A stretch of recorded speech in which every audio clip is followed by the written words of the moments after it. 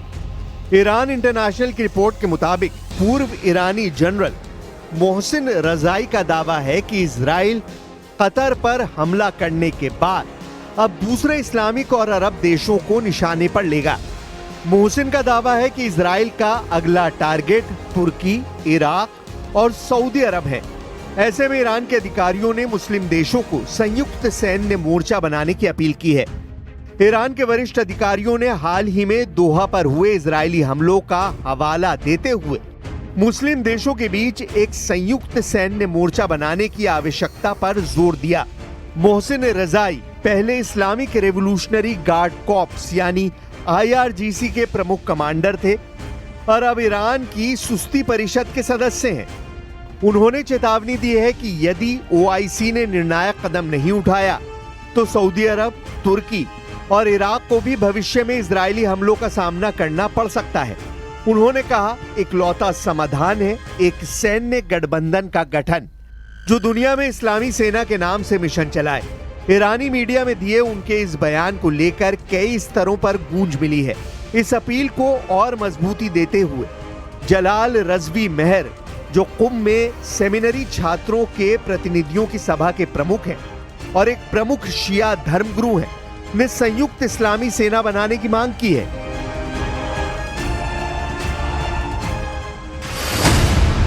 Israel पर भारी पड़ रहा है। 72 घंटे में 6 मुस्लिम देशों पर हमला। सितंबर महीने में ही इजराइल ने 72 घंटों में 6 देशों पर हमला किया था, जिससे 6 मुस्लिम मुल्कों में कोहराम मच गया था।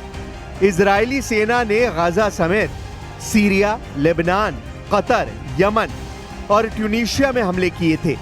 इजराइल के इन हमलों में 200 से ज्यादा लोग मारे गए और 1000 से ज्यादा घायल हुए। इजराइल ने दावा किया था कि वो इन देशों में आतंकी ठिकानों को निशाना बना रहा था। अमेरिकी राष्ट्रपति ट्रंप ने इसे लेकर इजरायली पीएम नेतन्याहू से नाराजगी जताई थी, लेकिन इजराइल के खिलाफ कोई सख्त एक्शन नहीं लिया। हालांकि इजरायली पीएम नेतन्याहू ने कतर की राजधानी दोहा में हमास के अधिकारियों पर किए गए हमले का बचाव किया था।